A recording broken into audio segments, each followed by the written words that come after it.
SOS랩 이용입니다. 저는 오늘 포인트넷 블라드라고 해가지고 포인트 클라우드를 이용한 라지 스케일 플레이스 리커그니션을 위한 논문을 소개해 드릴 거고요. CVPR 2018년도에 발표된 논문입니다. 네, 일단 논문 소개에 앞서서 그 플레이스 리커그니션이 어떤 그 어플리케이션인지 또 어떤 기술인지에 대해서 먼저 설명을 드릴게요. 로컬라이제이션이라고도 표현하기도 하는데요.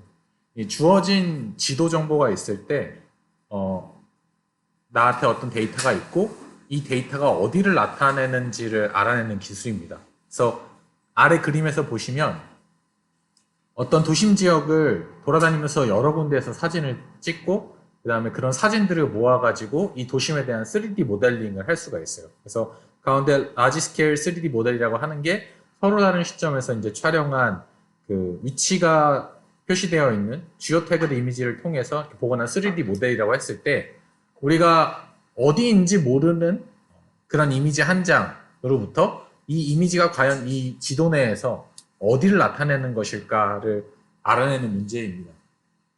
그래서 결국은 주어진 이미지나 또는 최근에 이제 라이다를 통해서 포인트 클라우드를 얻을 수가 있기 때문에 주어진 포인트 클라우드 데이터로부터 우리가 갖고 있는 레퍼런스 지도에서 이 데이터, 쿼리라고 할 수 있는 이 데이터가 어디의 위치를 나타내는지에 대한 문제이고요. 특히나 뭐 자율주행에서도 많이 쓰이지만 로봇 내비게이션에서 중간중간에 로봇이 갑자기 길을 잃었거나 이런 경우에 이제 한 장의 어떤 몇 장의 이미지만 가지고 현재 나의 위치를 파악하는 이런 문제에서도 쓰이고, 또 증강현실 같은 어플리케이션에서도 어떤 곳에 사진을 찍었을 때 거기에 대한 이제 위치 정보를 알게 되면 그 위치 정보를 바탕으로 다양한 어떤 인포메이션들을 이제 표현할 수가 있게 됩니다. 이제 기술적으로 좀 보면 아까 말씀드렸던 것처럼 위치가 표시되어 있는 데이터셋이 이미 구축되어 있어요. 그래서 이걸 지오태그드 이미지 데이터셋이라고 봤을 때 이 어떤 이미지 데이터베이스를 F라는 인베딩 펑션을 통해서 이것들의 특징을 잘 분류할 수 있는, 그러니까 위치에 따른 특징을 잘 분류할 수 있는 그 이미지 리프레젠테이션 스페이스, 다시 말해서 인베딩 스페이스로 이런 것들을 이제 투영하는 함수 F를 만드는 게 결국 목적입니다.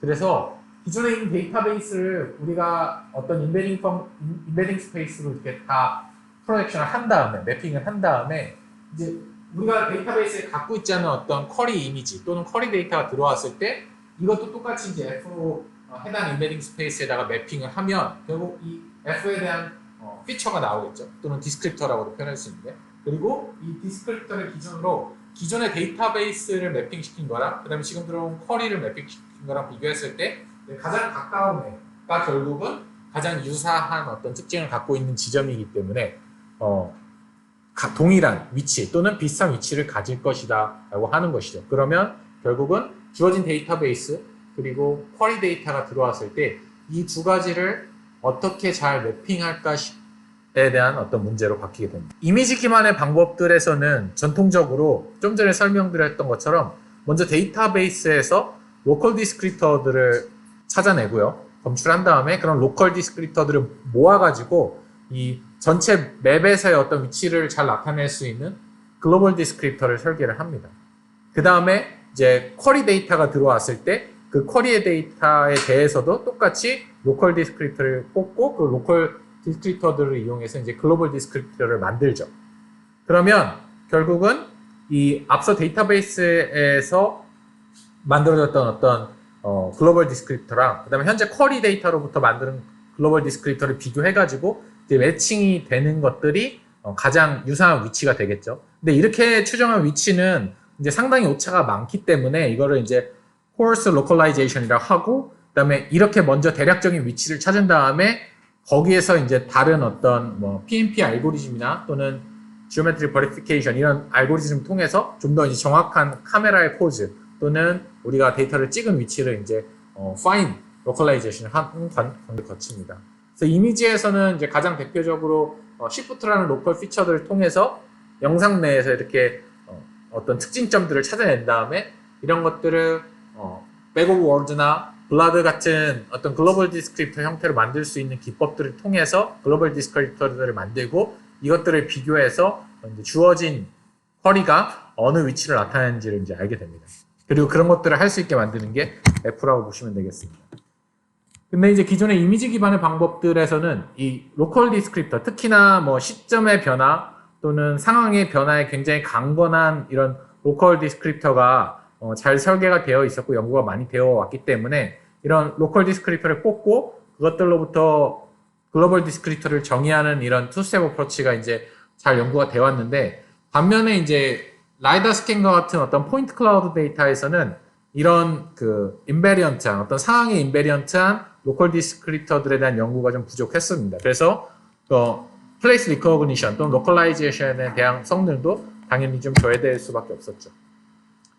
근데 이런 라이다에서 들어온 포인트 클라우드 같은 경우에는 이제 이미지랑은 다르게 일단은 실제로 거리 정보 또는 구조적인 정보, 뎁스 인포메이션을 정밀하게 뽑기 때문에 사실 이제 영상과 비교했을 때 쿼리를 그리고 쿼리한 데이터베이스를 비교할 수만 있으면 훨씬 더 정밀하게 이제 위치를 추정할 수 있는 장점이 있고요.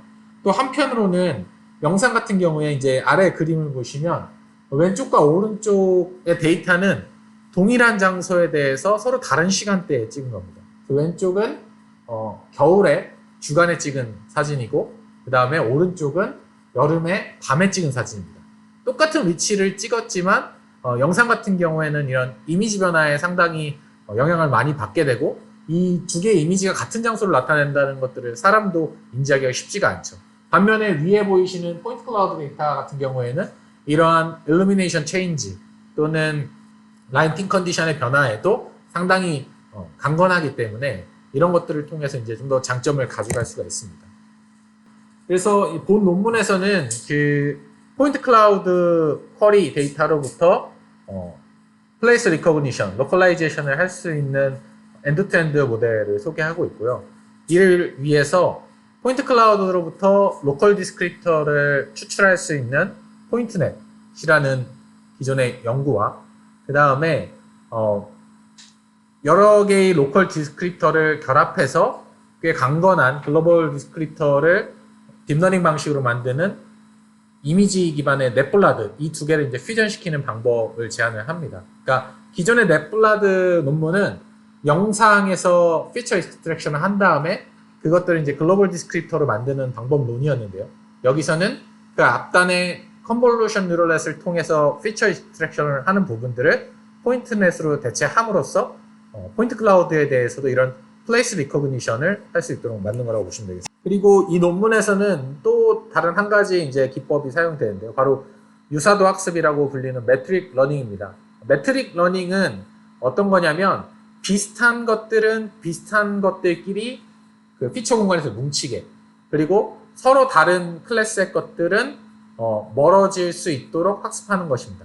그러니까 어떤 데이터가 주어졌을 때 우리가 이제 클래시피케이션이라고 하면 이건 자동차야, 이거는 사람이야, 또는 이런 식으로 이제 분류하는 것들 이제 클래시피케이션이라고 한다면 이거는 자동차가 뭔지 모르지만 자동차는 자동차끼리 뭉칠 수 있게 만들고 그 다음에 사람은 사람끼리, 그러니까 비슷한 특징이 있는 것들을 이렇게 같이 그 피처 공간상에서 뭉칠 수 있도록 학습하는 방법입니다. 결국 이렇게 매트릭 러닝을 통해서 같은 클래스 또는 같은 레이블들끼리 한 곳으로 특징들을 잘 뭉쳐 놓으면 나중에 이것들을 이제 분류하거나 이런 작업들은 당연히 쉬워지겠죠. 그래서 여기서는 쿼드러플렛 로스라는 것들을 이용해서 이것들을 이제 잘 분류할 수 있도록 하는데, 이게 왜 중요하냐면 결국 그 앞에 플레이스 리코그니션 문제로 돌아가게 되면 우리가 여러 장의 이미지들이 서로 다른 위치에서 촬영이 됐을 거 아니에요?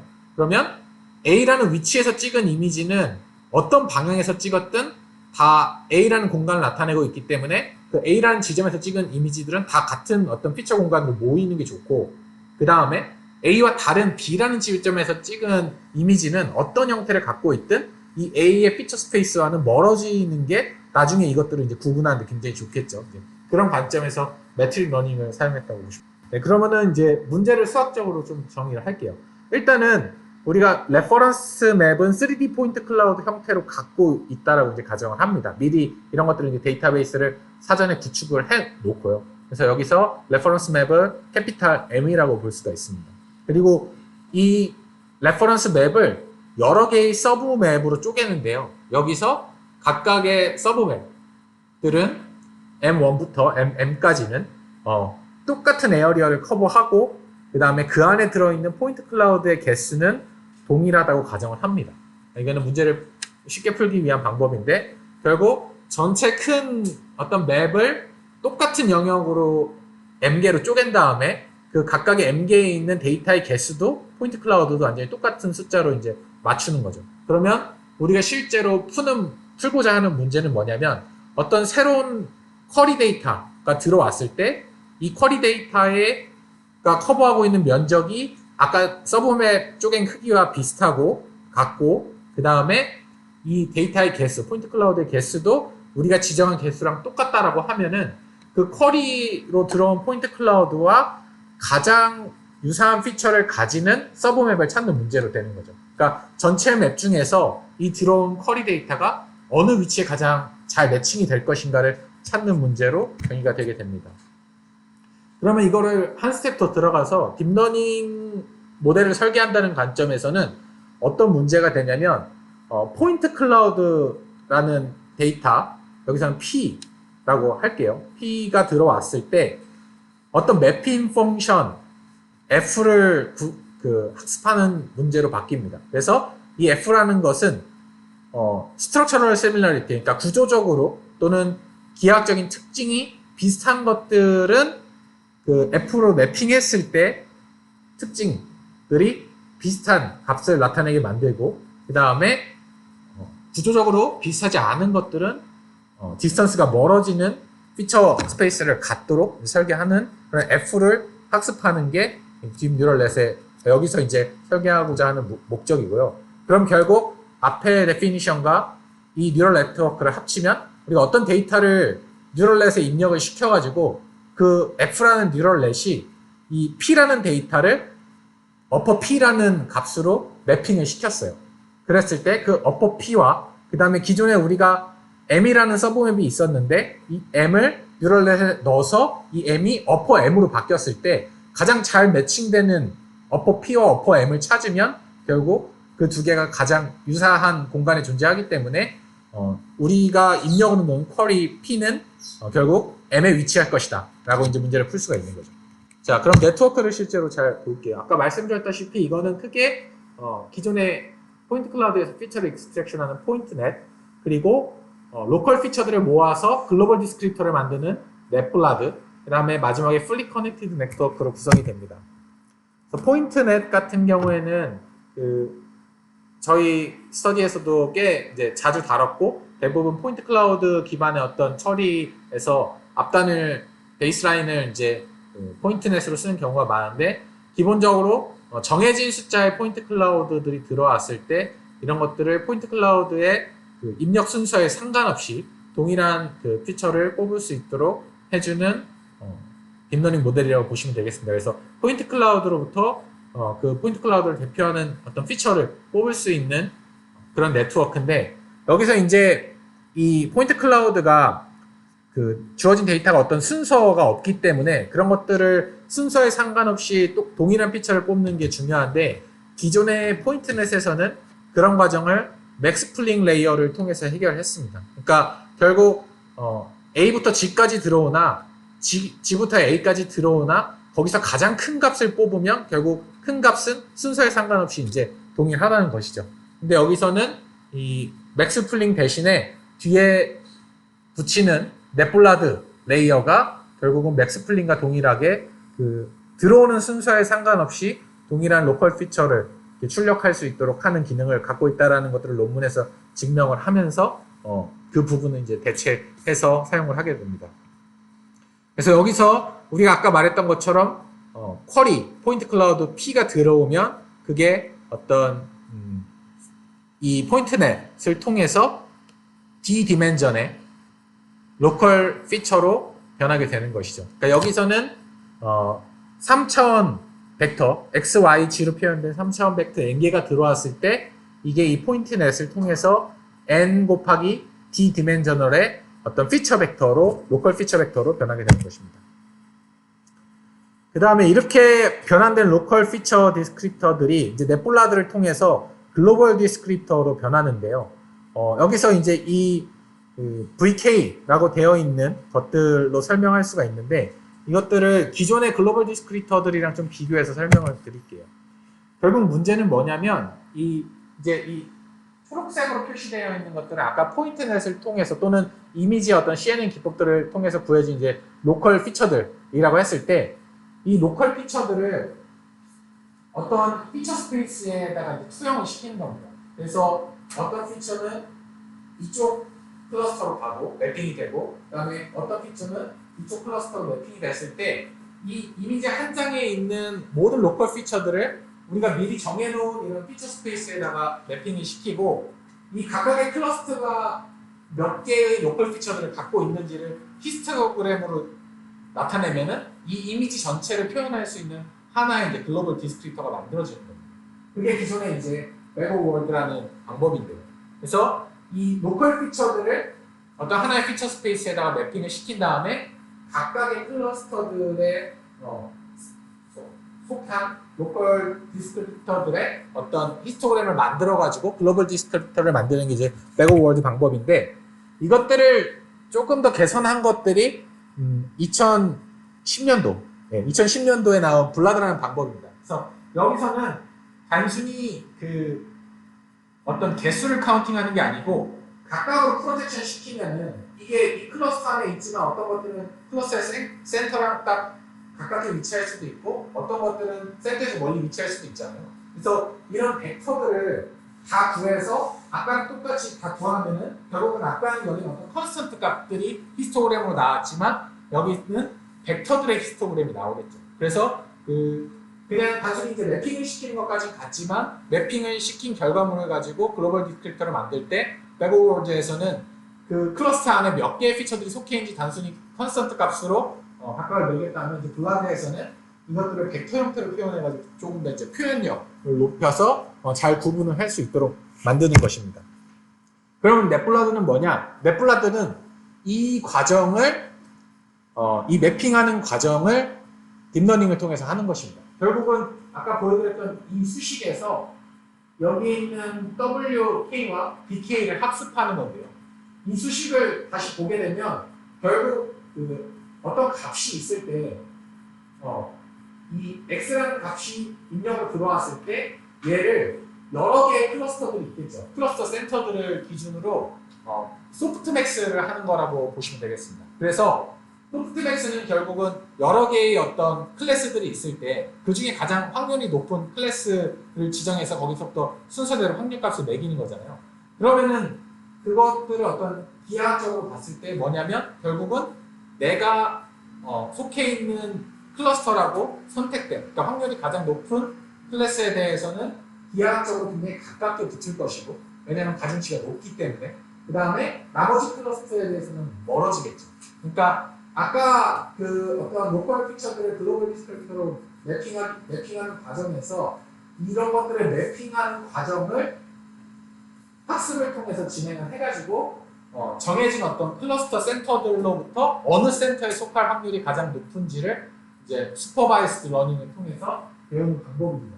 그래서 결국 여기서 W와 B라는 웨이트와 바이어스를 학습하게 되면 K개의 클래스, K개의 클러스터 중에서 자기가 가장 속할 만한 클러스터에 대한 가중치 값이 확률값이 가장 높게 나오게 될 것이고 그리고 기하학적으로 그 클러스터에 속하게 되는 것이죠. 그러면 아까랑 똑같이 블라드 방법을 통해 가지고 벡터들의 히스토그램으로 나타내는 것들을 통해서 이제 글로벌 디스크립터 하나를 만들 수가 있게 됩니다.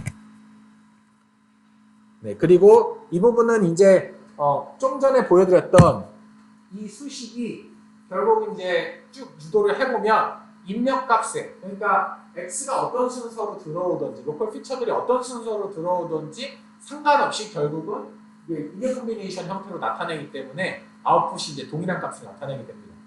학습을 통해서. 그래서 결국은 그 기존의 포인트넷에서 썼던 시메트릭 펑션인 백스플링 레이어를 쓰지 않고도 포인트 클라우드의 로컬 피처들의 순서에 상관없이 이제 동일한 아웃풋을 또 글로벌 디스크립터를 만들 수 있는 것이고요. 근데 이렇게 만든 게 결국은 아까 포인트 클라우드가 그 디디멘저널한 벡터였고 그것들을 이제 K개의 클러스터에다가 투영을 시키면서 각각의 클러스터마다도 벡터들이 있으니까 그것들이 D5파이 K 개의 어떤 큰 벡터들이 될 거 아니에요. 글로벌 디스크립터의 히스토그램을 나타내면 각각의 클러스터에는 D-디멘셔널의 벡터들이 있고 그런 것들이 K 차원으로 펼쳐져 있으니까 D by K의 어떤 벡터들이 만들어질 건데 이것들이 나중에 결국은 글로벌 디스크립터 하나가 되는 거고 그러면 미리 데이터베이스에 있는 다른 서브 맵들의 D by K 벡터들과 다 일일이 비교를 해가지고 누가 가장 가까운지를 찾아야 들어온 쿼리 이미지, 쿼리 포인트 클라우드가 이제 가장 유사한 지점을 찾을 수가 있겠죠. 근데 이게 너무 헤비하다 보니까 이 논문에서는 뒤에 fully connected 레이어를 하나 추가를 해가지고 이거를 이제 더 작은 차원으로 피처를 다시 한번 인베딩을 합니다. 그래서 그렇게 주어진 포인트 클라우드들에 대해서 포인트 클라우드에 대해서 포인트 클라우드는 동일한 숫자로 들어온다고 아까 말씀드렸고 이것들을 F라는 어떤 이 포인트넷 블라드라는 모델을 통해서 매핑을 시키면 결국은 자신의 위치에 대한 특징을 가장 잘 나타낼 수 있는 피처 공간상에서의 글로벌 디스크립터로 매핑되게 되는 것이죠. 근데 여기서 이제 매트릭 러닝은 어떤 기법적으로 어떻게 활용이 되냐면 매트릭 러닝에서는 기존에는 보통 이제 로스를 정의할 때 슈퍼바이스 러닝은 정답이 있고 그다음에 내가 예측한 값이 있고 이 두 개의 차이를 보통 계산을 해서 그 디스턴스를 뭘로 정의하든 차이를 정의해서 그 차이가 이제 줄어들도록 학습을 많이 했는데 여기서는 세 가지 개념이 사용이 됩니다. 하나는 앵커라고 해서 이제 자기 자신, 예측한 값이라고도 볼 수가 있고요. 하나는 파지티브 클래스가 있습니다. 그러니까 나랑 가까운 애, 나랑 피처 공간상에서 가까워져야 되는 애가 있고 하나는 네거티브 클래스라고 해가지고 나랑 다른 구도에 있는 애, 그래서 얘는 멀어져야 되는 애들이 있습니다. 그래서 결국 이게 어떻게 학습되냐면 앵커, 나 자신과 파지티브에 대한 그 슈퍼비전은 가까워질 수 있도록 하고 그 다음에 나 자신과 네거티브에 대한 그 피처 공간상 F의 피처 공간상에서의 디스턴스는 멀어질 수 있도록 이제 설계를 하는 겁니다. 그래서 이제 이 개념을 한 게 결국은 이렇게 생긴 트라플렛 로스인데 보시면 나 자신은 네모예요.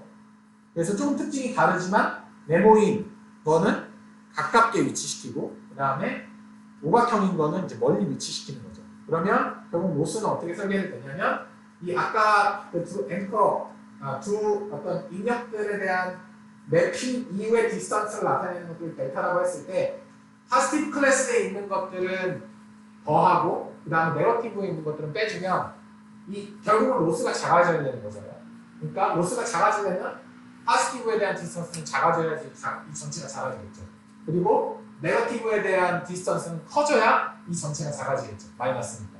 그래서 이런 식으로 나랑 같은 그룹에 있는 애들은 디스턴스가 가까워질 수 있게 그다음에 나랑 다른 그룹에 있는 애들은 디스턴스가 더 멀어질 수 있게 학습을 할 수 있도록 로스를 설정하는 것이 매트릭 러닝에서 가장 일반적으로 쓰이는 트라플렛 로스입니다.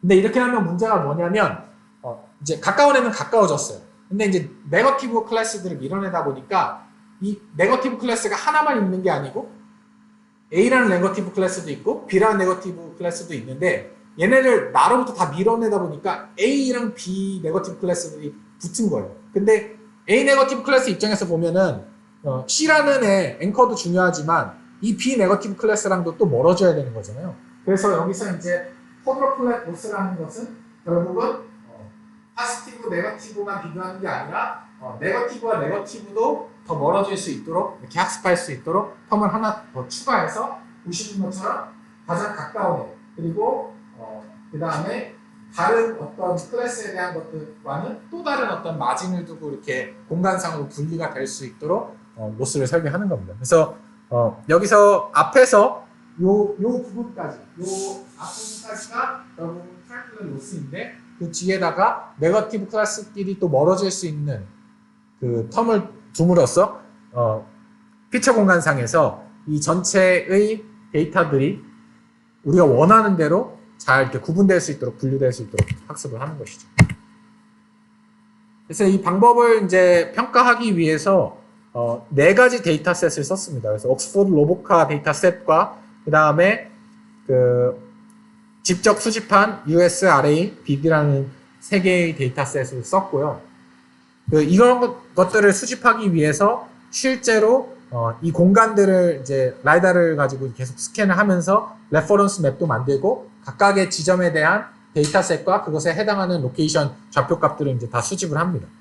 GPS를 이용해서요. 그래서 결국은 이런 식으로 이제 맨 왼쪽부터 옥스퍼드, 그 다음에 USRA, BD에 대한 이제 전체 맵, 맨 위에 레퍼런스 맵이 생긴 거고, 그 레퍼런스 맵에서 어떤 일부 서브 맵을 이렇게 비춰보면 이 서브 맵 내에서는 포인트 클라우드가 있겠죠. 근데 아까 말씀드렸다시피 이 각각의 서브 맵들은 커버하고 있는 에어리아도 같아야 되고 포인트 클라우드의 개수도 모델에 넣기 위해서 같아야 된다고 했기 때문에 이런 것들을 이제 한번 처리를 해가지고 동일한 숫자의 포인트 클라우드가 될 수 있도록 프리 프로세싱을 합니다.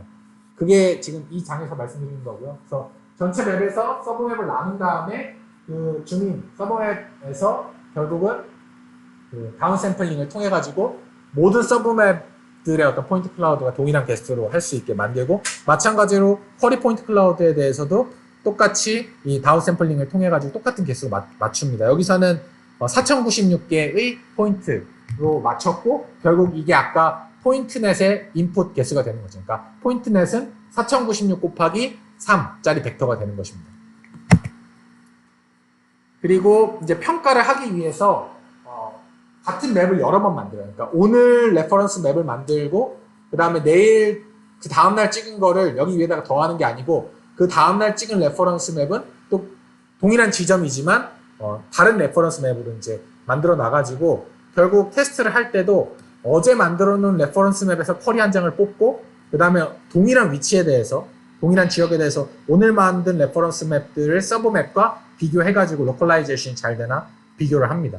그리고 마찬가지로 학습을 시킬 때도 전체 지역을 다 학습시키는 게 아니고 일부 영역들은 빨간색으로 표시된 영역들일 텐데 여기는 테스트 셋 부분이라고 해서 이 부분은 학습을 시키지 않고 나머지 부분들에 대해서만 데이터를 가지고 학습을 시키고 테스트를 할 때는 여기에 대해서 테스트를 하게 되는 것이죠. 그래서 이제 실험 결과를 비교를 하는데 여기서는 기존의 다른 연구들과 비교하지는 않고요. 논문에서 제안했던 포인트넷 블라드와 그 다음에 여기서 이제 포인트넷 블라드는 결국은 앞단은 포인트넷에서 맥스플링을 뺀 것과 그 다음에 뒷단은 이제 넷블라드를 연결하는 거를 쓰는데, 비교하는 모델들은 앞단을 그냥 포인트넷에서 맥스플링까지 다 쓴 거에다가 뒤에 넷블라드를 붙인 것과 그 다음에 앞단에 이제 포인트넷, 기존 포인트넷 맥스플링 다 있는 건데 학습을 자기들 데이터로 시킨 게 아니고 기존의 모델넷이라는 다른 벤치마크 데이터셋을 이용해가지고 학습시키고 뒤에 넷블라드 부분만 따로 이제 자기들이 학습을 시켜가지고 한 이 PNSTD랑 비교를 하게 됩니다. 그래서 PN 블라드가 여기서 제안하는 모델이고, 그 다음에 PN 맥스는 기존의 포인트맵 맥스플링까지 그대로 다 쓴 다음에 블라드만 학습시킨 거, 그리고 PNSTD는 기존의 포인트넷을 다른 벤치마크 데이터셋을 학습시킨 다음에 넷블라드만 학습시킨 거를 비교합니다. 그리고 이제 베이스라인 모델을 구축하기 위해서, 그러니까 기초적인 어떤 학습 웨이트를 한번 업데이트하기 위해서 앞서 4개 데이터셋 중에서 옥스퍼드 데이터셋만 가지고 일단 이 모델들을 다 학습을 시키고요. 아까 이제 글로벌 디스크립터를 만들 때 K-의 클러스터로 매핑을 시킨다고 했는데 여기서 이제 K를 하이퍼 파라미터 64로 두고 실험을 합니다. 알파와 베타는 매트릭 러닝에서 각각의 그 어떤 그룹들에 대한 마진 값이고요. 그래서 결국 보시면 여기서 얘기하는 것들은 논문에서 제안한 포인트넷 블라드가 이제 당연히 이제 옥스퍼드로 학습시킨 것이기 때문에 이제 옥스퍼드로 학습시킬 때가 성능이 가장 좋겠죠. 옥스퍼드에 대한 테스트 셋이 가장 좋겠죠. 다른 PN 맥스나 PN XTD에 비해서 성능이 좋을 뿐만 아니라 이런 것들이 이제 아직 보지 못한 USRA, PD 얘네들은 학습하지 않은 거예요. 베이스라인 모델에서는. 그래서 얘네들한테 적용해도 얘네들이 이런 정도의 어떤 리컬류를 갖는다라는 것들의 결과를 보이고 있고요. 그리고 모델의 어떤 디멘전에 대해서도 이 아까 이제 포인트넷의 마지막 단에서 이제 D 디멘셔널 벡터가 나오는데, 그러니까 n by 3이 n by d 디멘셔널 벡터로 나오는데 이 D 디멘셔널 사실 높이면 그만큼 그 레이어의 그 딥러닝 모델의 어떤 표현력이 좋아지기 때문에 당연히 이제 기본적으로 성능이 향상이 됩니다. 물론 그만큼 무겁고 학습시키기 어렵지만, 근데 자신들이 제안한 포인트넷 블라드 모델 같은 경우에는 128개의 디멘전만 사용해도 기존의 포인트넷에서 512개의 디멘전을 사용한 것보다 성능이 좋다는 걸 확인했고, 그 다음에 이제 디멘전을 올렸을 때 256 이상으로 올리는 것들은 그렇게 큰 성능 향상을 가져오지 못했다. 이런 것들을 보여주고 있습니다. 그리고 아까 이제 그 로스를 트라이플렛 로스랑 그 다음에 쿼드러플렛 로스를 얘기했었는데, 여기서 이제 마진을 조금 바꾼 이제 레이지 쿼드러플렛 로스를 최종적으로 사용을 했는데, 결국 학습시키는 결과에서도 단순히 트라이플렛 로스로 앵커와 포지티브와 네거티브만 비교하는 게 아니라 쿼드러플렛 로스를 통해서 네거티브끼리도 멀어질 수 있도록 학습시킨 게, 그런 로스를 쓴 게 최종적으로 이제 더 성능이 좋게 나왔다는 결과를 보여주고 있고요. 그리고 이거는 이제 아까는 베이스라인을 구축하기 위해서 옥스포드 데이터셋만 가지고 모델을 학습시켰다고 말씀드렸어요. 그래서 위에는 옥스포드만 갖고 학습시킨 그 실험에 대한 결과이고, 여기서 이제 논문에서 제안하는 것들은 파란색 라인입니다. 근데 보면 이제 옥스포드로 학습시켰기 때문에 물론 다른 지역의 영역에 대해서 학습을 시키긴 했지만 데이터 특성이 비슷하고, 그래서 결국은 성능이 이제 잘 나오죠. 테스트 셋에 대해서도. 근데 이제 보시면 제너럴라이제이션 했을 때는 성능이 좀 많이 떨어집니다. 그러니까 얘네랑 얘네는 US, RA, BD인데 얘네는 학습을 안 시킨 거예요. 위에 그림에서. 그러니까 아무래도 학습을 시킨 데이터셋보다는 학습을 안 시킨 데이터셋들은 좀 성능이 떨어지는데, 밑에 그림은 뭘 나타내냐면 이번에는 옥스포드랑 US랑 RA 3개 데이터셋을 다 학습시킨 거예요. 그러면 당연히 이미 본 데이터셋이니까 옥스포드랑 US랑 RA가 잘 나오는 건 자명한 사실인데, 더 많은 어떤 데이터셋에 대해서 학습했더니만 전혀 보지 못했던 BD에 대해서도 무슨 성능 향상이 일어난 것들을 볼 수가 있습니다. 이건 결국 뭘 의미하냐면 실제로 한 번도 보지 못한 어떤 공간이 있다고 하더라도 기존의 데이터셋들이 엄청 많아서 다른 데이터셋들을 충분히 많이 학습을 했으면 전혀 새로운 어떤 지역에 대해서도 레퍼런스 맵만 있으면 충분히 잘 찾을 수 있다는 거죠. 그만큼 피처로 이제 잘 분류할 수가 있다는 것들을 나타내고 있습니다. 결국 이 모델이 이제 데이터셋을 많이 학습하면 학습할수록 새로운 영역에서도 잘 찾을 수 있는 제너럴라이제이션 성능이 좋다는 것들을 의미합니다. 그리고 이제 이거는 기존에 이제 똑같은 데이터셋을 수집할 때 그 각각의 라이다 스캔 지점에 대해서 스테레오 이미지를 얻은 다음에 아까 맨 처음에 설명드렸던 그 CNN 기반의 이미지 기반의 넷블라드랑 이제 성능을 비교한 것인데요. 대부분은 뭐 비슷하게 나오는데, 당연한 사실이지만 이제 나이트 씬 같이 조명 변화가 확 변하는 씬에서 이미지 기반의 방법들은 성능이 확 저하되는 데에 비해서 동그라미로 표시되어 있는 포인트 클라우드의 기반 방법들은 이런 특성을 타지 않는다라는 것들을 보여주는 실험 결과이고요. 근데 뭐 잘 안 되는 씬도 있습니다. 특히 이제 보신 것처럼 이제 왼쪽이 그 쿼리 이미지고 C가 이제 정답 매칭이 되는 어떤 서브 맵인데 B가 실제로 찾은 거예요. 그러니까 보니까 어떤 기하학적인 구조가 계속 이렇게 반복된다거나, 도로 같은 경우에는 A 지점이나 B 지점이나 이렇게 똑같이 생겼을 수가 있잖아요. 이런 것들이라든가, 아니면은 가림이 심해가지고 데이터가 이제 완벽하게 표현이 잘 안 되는 이런 씬에서 찍힌 것들은 여전히 잘 찾지 못한다. 이제 한계점도 드러내고 있고요. 이게 이제 마지막 아마 실험 결과일 텐데, 보시는 것처럼 이 노란색으로 표시된 게 꽤 높은 그 찾은 지역들을 얘기합니다. 잘 찾은 지역들을 얘기하고, 이 전체는 아까 돌았던 그 지역에 대한 맵이에요. 그러니까 결국 아까 옥스포드 데이터셋, 그 다음에 US BA까지 모델을 BD까지 모델을 다 잘 학습시키면 거의 대부분의 영역에 대해서 다 위치 추정을 잘한다. 그러니까 어떤 특정 부분에 오버피팅 돼가지고 뭐 데이터셋에서 봤던, 그러니까 트레이닝셋에서 있던 영역들에 대해서만 잘하는 것들이 아니라 테스트셋에 있는 전혀 보지 못한 위치에 대해서도 맵 전체에 대해서 잘 학습이 되었다라는 결과를 보이고 있습니다. 그래서 오늘은 그 포인트넷 블라드라고 해서 포인트 클라우드를 이용한 라지 스케일 플레이스 리커그니션을 위한 엔드-투-엔드 모델을 소개를 해드렸고요.